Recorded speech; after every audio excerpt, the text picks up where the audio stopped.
warahmatullahi wabarakatuh. Bertemu kembali lagi bersama saya Jarod Magang di channelnya. Nah, saat ini saya berada di sebuah ketinggian di timur kota Bandung, di rumah salah seorang sahabat saya. Kami persahabat sudah sejak tahun berapa? 97, 98? 98, berarti akhir abad 20.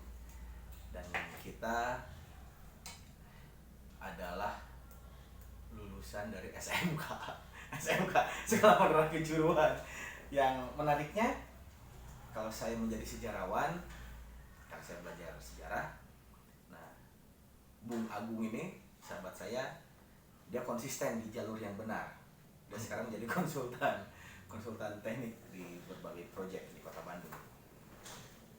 Nah, gimana Bang Agung nih? Dulu ketika sekolah kita belajar apa sih? Sampai kita beda profesi kayak gini. Padahal kita perasaan sekelas dulu. Kalau dulu sih sebenarnya kita belajar tidak terlalu serius ya kalau waktu sekolah. Cuman intinya cuman ngejar syarat sekolah, tuntutan orang tua dengan keinginan orang tua kan intinya. Bukan karena cita-cita kita pengen jadi apa, cuman karena tuntutan orang tua ya pengennya seperti itu. Di orang tua mungkin ada yang tujuannya pengen meneruskan usaha orang tua atau keinginan orang tua untuk merubah kehidupan, mungkin seperti itu ya. Tapi intinya kita juga sih yang bisa merubah masa depan kita, bukan dari pendidikan itu sendiri, seperti itu. Iya, dulu saya masih ingat ketika sekolah kita belajar ada mekanika teknik, terus kita ada pengetahuan tentang bahan bangunan kan, hitung-hitungan. Tapi yang menarik, kita tidak belajar matematika yang serius, kita tidak mempelajari biologi, kita tidak mempelajari fisika, kimia, Kita mempelajari ilmu marketing mungkin ya. tapi celakanya SMK itu, terutama jurusan kita ya, itu masuknya di rumpun IPA. Jadi ya bunuh diri juga sih ketika anak STM, anak SMK, terutama yang bangunan, ketika itu harus kuliah di ITB misal, atau di kampus teknik, karena ujiannya masuk ke rumpun IPA, sedangkan kita tidak belajar biologi sama sekali. Kita nggak belajar, ya kan? Kita nggak belajar biologi sama sekali. Matematika pun cuma matematika dasar, terus fisika dasar juga, kimia perasaan nggak ada gitu kan. Jadi pelajaran IPA itu nggak ada. Jadi kita serba tanggung lah. Kita lebih banyaknya di praktek, ilmu praktis, pengetahuan praktis tentang bangunan. Nah, yang menarik, selepas sekolah, selepas lulus itu berarti tahun 2000 ya, tahun 2000. Jadi kita masuk di akhir abad 20 dan kita lulus di tahun 0 abad 21. Kita lulus di perpindahan milenium. Ini patut dirayakan juga sebetulnya, karena kita itu ternyata, ya kami ini angkatan pertama yang di abad 21, bisa bilang seperti itulah. Nah, ketika itu saya masuk kuliah di Unpad, ambil jurusan ilmu sejarah. Bung Agung dia ngambil teknik sipil, nyambung. Tapi karena di kampus swasta, jadi mungkin nggak ada tes-tesan kayak UMPTN. Dulu namanya UMPTN, itu nggak ada ya, nggak ada tes-tesan segala macam kan. Jadi cenderung aman lah. Jadi nggak ada tuh sahabat-sahabat kami di SMK dulu, teman sekelas yang masuk ITB. Kalau yang masuk UPI ada pendidikan teknik sipil mungkin ya, saya nggak ngerti juga lah. Tapi yang di UPI ada beberapa orang, yang beda jurusan juga ada. Tapi salah satu sahabat kami masuk UPI, dia seni rupa. Dia masuk seni rupa, dia jago gambar, dia pernah beberapa kali ikut pameran juga, bahkan pernah pameran tunggal, pameran bersama. Ya lumayan lah, ya lumayan berhasil menjadi senimannya gitu kan, seniman lukis. Dia terutama di seniman lukis dan seniman kriya. Terus ada yang di kuliah di bidang IT ya, bidang IT, di bidang ekonomi, ada nggak ya, saya nggak tahu, tapi banyaknya sih tidak melanjutkan. Dan sahabat-sahabat kami itu banyak langsung bekerja karena kami memang disiapkan untuk sebagai tenaga kerja yang siap pakai, bukan sebagai pimpinan proyek, tapi mungkin sekelas mandor kali ya. Kita tenaga kerja kelas menengah, pelaksana, kita tenaga kerja kelas menengah, skillnya ada tapi tidak dijadikan sebagai kepala. Nah, bukan sebagai engineer. bukan sebagai engineer. Nah, betul. Nah, Bung Agung, selepas Anda beres SMK ketika itu, Anda lanjut kuliah di teknik sipil. Apakah yang kita pelajari dulu di kelas itu nyambung dengan apa yang dipelajari di kampus? Sebenarnya nyambung juga sih, cuman kan itu cuman dasar ya. Sebenarnya di SMK itu sangat dasar. Setelah masuk kuliah mungkin ilmunya mungkin lebih tinggi ya, tapi setelah kita masuk dunia kerja kita balik lagi ke ilmu dasar sebetulnya ya. Itu yang saya rasakan sekarang. Ilmu dasar maksudnya? Ilmu dasar yang kita pelajari di SMK. Maksudnya? Jadi posisinya gini ya, ada beberapa ilmu yang dari kita belajar dari kuliah, ada yang kepake, ada juga yang tak kepake. Ada yang kepake, ada yang kepake. Tapi mungkin di sisi lain saya bukan ahli struktur ya, meskipun saya kuliah di teknik sipil, tapi malah saya cenderung ke market ya, ke marketing. Intinya seperti itu, market project, tapi dengan dasar saya punya basic teknik. Seperti itu kan.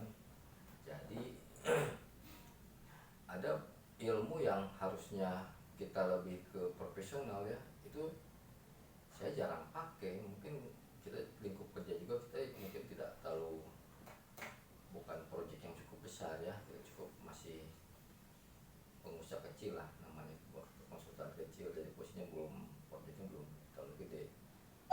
Jadi ilmu yang dipakai juga tidak tidak sesuai apa yang diharapkan gitu. Ya, lanjut Om. Nah, setelah masuk dunia kerja, di sini kita dituntutnya mungkin dari sisi pengalaman mungkin ya, itu sih itu ya. Kita bisa juga bukan dituntut dari masalah akademis ya, tapi dituntut dengan kebutuhan. Kita bisa karena kebutuhan hidup. Itu seperti itu. Kebutuhan hidup, oke. Kita berpikirnya bukan karena dari pendidikan kita punya basic, tapi dituntut lebih. Setelah kita ada punya tuntutan hidup, itu yang bisa merubah pola pikir mungkin. Oke. Nah, sejauh ini berarti kan tahu lah, kita masuk kuliah tahun 2000 nih, masuk tahun 2001 kan. Saya masuk 2001, saya nggak lulus tahun. Agung juga sama kan? Enggak, saya langsung. Oh, langsung 2000. Nah, setelah lulus sekolah dulu, kebanyakan megang proyek apa yang banyak dikerjakan sampai detik ini? Kebanyakan di pemeliharaan gedung dulu juga saya pernah kerja juga, tapi bukan kerja sebenarnya proyeknya BUMN, cuman posisinya bukan sebagai di BUMN-nya, kita subkon dari BUMN itu sendiri. Cuman itu yang bisa merubah hidup saya mungkin ya, bisa merubah hidup saya. Intinya bukan apa-apa ya, itu satu jadi pengalaman buat diri saya, buat perkuatan mental saya. Di saat kita posisinya diam di perusahaan kecil, pressure itu tidak terlalu terasa, tapi setelah kita masuk perusahaan besar itu sangat terasa pressure-nya, tuntutannya, tapi sesuai dengan salary ya. Ini seperti itu. Tapi di situ bukan berbicara masalah materi di sini, Bung. Tapi kita berbicaranya dari masalah buat mental sih sebenarnya. Jadi dengan kata lain, ketika kita masuk di sekolah itu skill yang kita punya, ilmu yang kita punya di kampus dan di sekolah dulu tuh hanya beberapa persen saja. Selebihnya untuk membina mental gitu.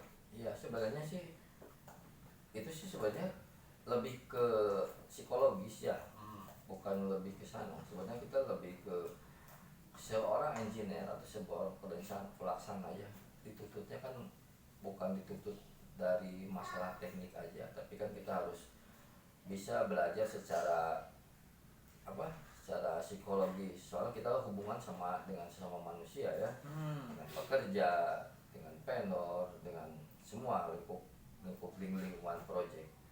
Itu yang harus diterapkan seperti itu. Dan pengalaman kerja di perusahaan besar itulah yang mengantarkan sekarang Bung Agung punya perusahaan sendiri, menjalankan proyek sendiri, yaitu kebanyakan yang pemeliharaan gedung itu. Betul. Jadi posisinya gini sih, saya dulu awal kerja di konsultan. Di konsultan sebenarnya jangan pernah berpikir kerja di konsultan untuk cari duit besar ya, kalau kita bukan jadi owner konsultan itu sendiri. Tapi di konsultan itu gudangnya ilmu sebenarnya, gudangnya ilmu. Jadi sebagai segala macam ilmu itu ada di sana. Jadi kita kalau berbicaranya masalah salary mungkin di konsultan tidak terlalu tinggi. Lebih baik kita jadi kontraktor daripada jadi konsultan. Cuman posisinya buat keilmuan di saat kita mandiri itu udah cukup enak. Jadi seperti itu. Jadi kerja di konsultan besar itu sebagai kawah candra di muka yang membentuk mental kita, attitude kita, segala macam sikap segala macam dalam nanti ketika kita punya perusahaan sendiri, dan itu kerasa banget kan. Betul. Nah kalau Bung Agung ini emang ya dia sejalur lah. Kalau saya itu tadi, saya jadi sejarawan. Kalau orang bilang saya sejarawan profesional karena basic belajar saya di ilmu sejarah, dan sekarang pun lagi lanjut sekolah di pendidikan sejarah. Saya juga kadang suka mengerti ya, teman saya dulu waktu ditanya pas masuk kuliah kenapa ngambil sejarah, sampai sekarang pun saya belum nemu jawabannya. Apa itu cuman apa ya, kayak judi atau misalnya kayak adu mirip gitu ya, atau nggak tahu seperti apa. Cuman Bung Yudi ini saya juga agak nyentrik gitu ya orangnya. Sisi lain basic dulu kita diajak belajar sejarah di sekolah juga mungkin tidak ada. Kalau belajar sejarah dari posisinya di STM ada nggak ada ya. Saya lupa. Kalau yang kurikulum sekarang ada di SMK itu belajar sejarah, tapi hanya kelas 1 atau kelas 2 gitu. Jadi hanya dalam 1 tahun. Kebayang siswa SMK itu belajar dari zaman Yunani kuno sampai zaman kontemporer, zaman reformasi. Itu dipadatkan dalam waktu 1 tahun. Sedangkan di kuliahan pun itu dipecah-pecah kan.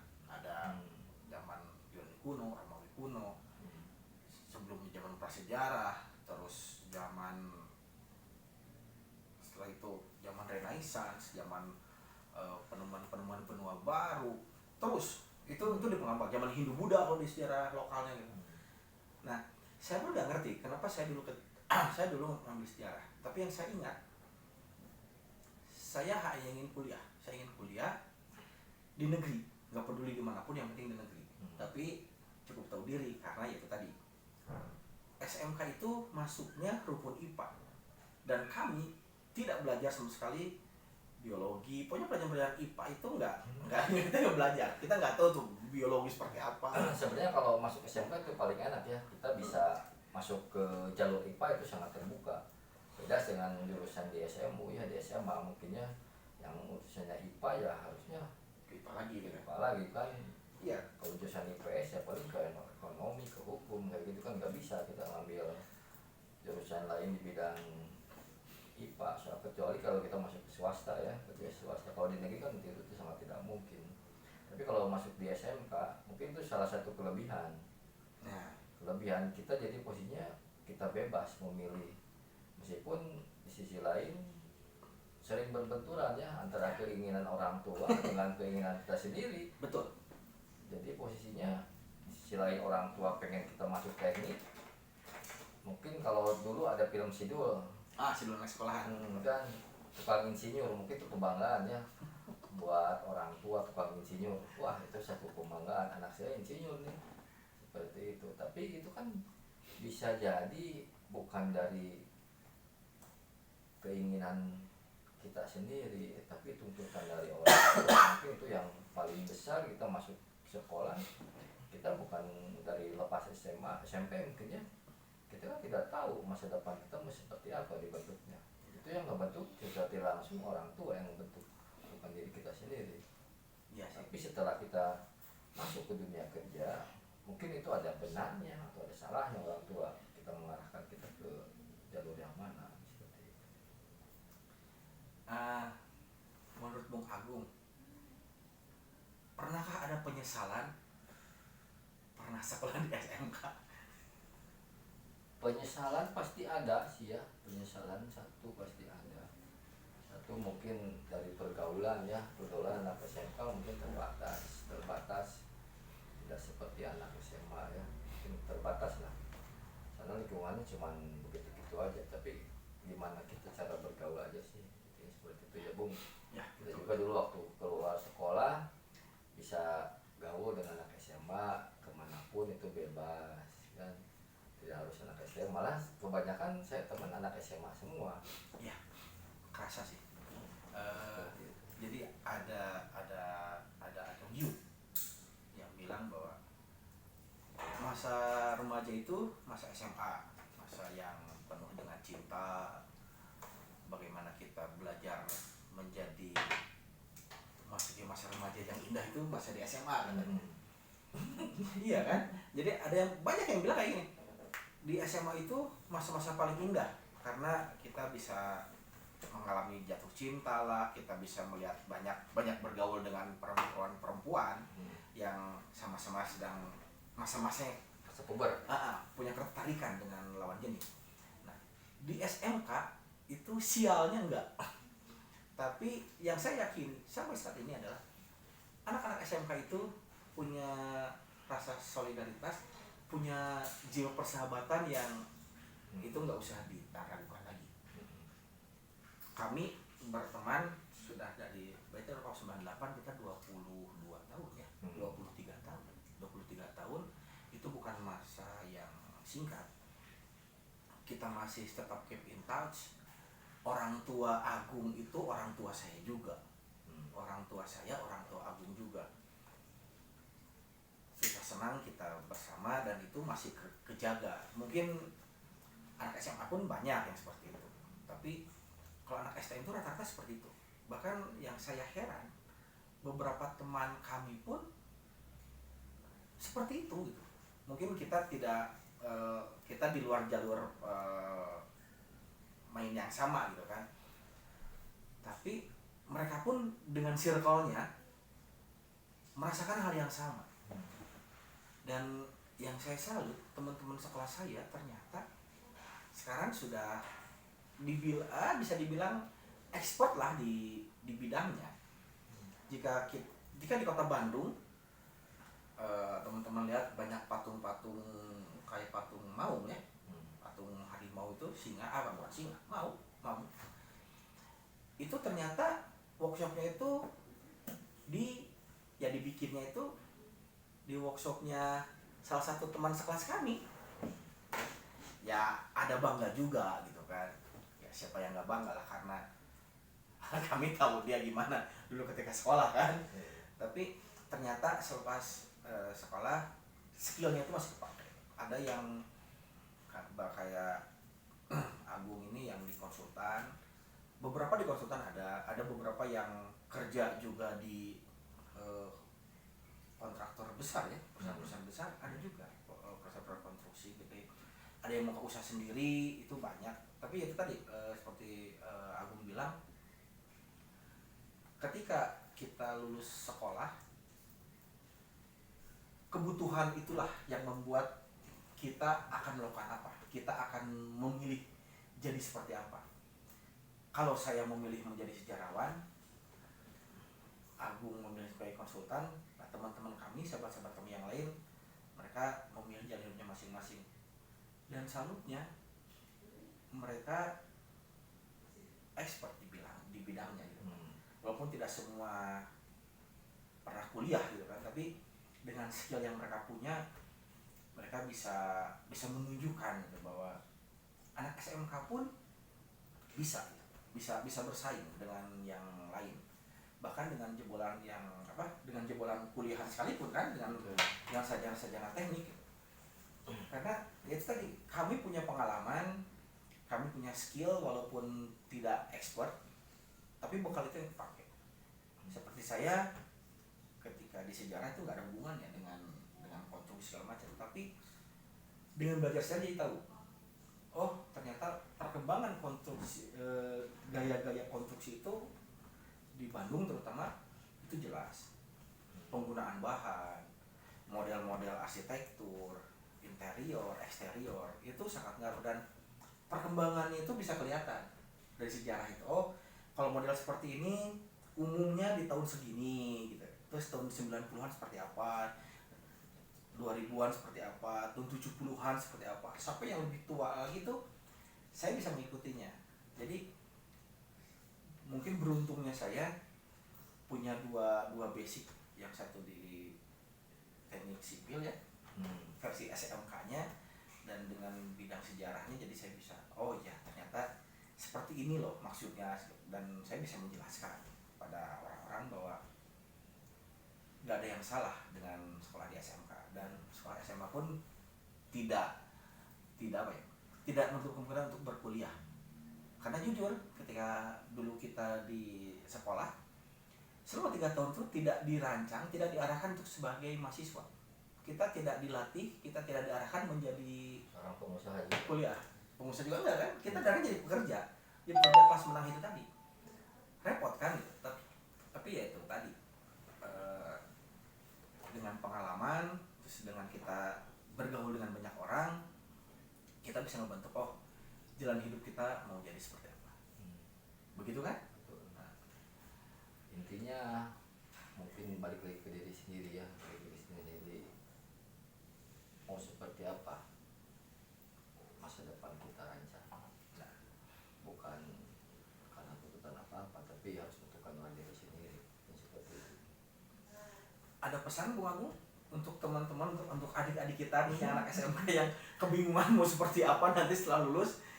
Oh tidak sih, sebenarnya gini ya, kalau saya juga sama sih ya, jadi udah beberapa kali di perusahaan saya ada yang magang juga, itu ada anak, kebanyakan sih yang dari beberapa tahun terakhir ini anak SMK semua ya. Saya udah beberapa ada di Bandung sih, ada beberapa sekolah yang udah magang di saya. Sebenarnya potensinya cukup tinggi, jadi posisi saya juga sama, kerja di saya juga sama, lulusan SMK, hampir rata-rata lulusan SMK. Tapi mereka mungkin satu punya tekad, intinya seperti itu, pengen merubah hidup, intinya terus didampingi itu. Mungkin mereka punya skill ya, meskipun skill dasar, tapi setelah masuk ke dunia kerja, setelah beberapa tahun masuk ke dunia kerja, mereka mau terasa sebenarnya kalau di yang ada di kantor saya ini. Alhamdulillah, saya udah beberapa tahun sekarang mendidik anak PKL ya, alhamdulillah. Yang keluaran dari saya bisa teruji lah seperti itu. Jadi posisinya mungkin SMK lebih baik kan daripada SMA. Kalau menurut saya seperti itu ya, soalnya bisa langsung survive gitu ya. Oke. Dalam dunia kerja terutama ya. Intinya seperti itu. Dan kita punya bekal dasar gitu kan, modal dasar. Tidak terlalu kosong gitu ya. Kalau di SMA mungkin cuma di pengetahuan umum aja ya, tidak lebih ke profesi gitu, tidak lebih ke keterampilan. Tapi kalau di SMK meskipun tuh basicnya cuma dasar, tapi bisa dimanfaatkan buat cari kerja. Oke. Siap, terima kasih Bung Agung. Ini ternyata menarik juga ya. Di bulan SMK yang setelah lulus beda jalur gitu. Ya, sekian dulu obrolan kita kali ini. Jika dirasa perlu silakan subscribe dan like dan sebarkan ke yang lain. Tapi jika dirasa tidak perlu, cukup berhenti di Anda saja. Tapi janganlah. Mudah-mudahan obrolan kita ini ada manfaatnya dan lebih baik di subscribe dan di like saja. Begitu. Terima kasih Bung Agung. Siap. Assalamualaikum warahmatullahi wabarakatuh.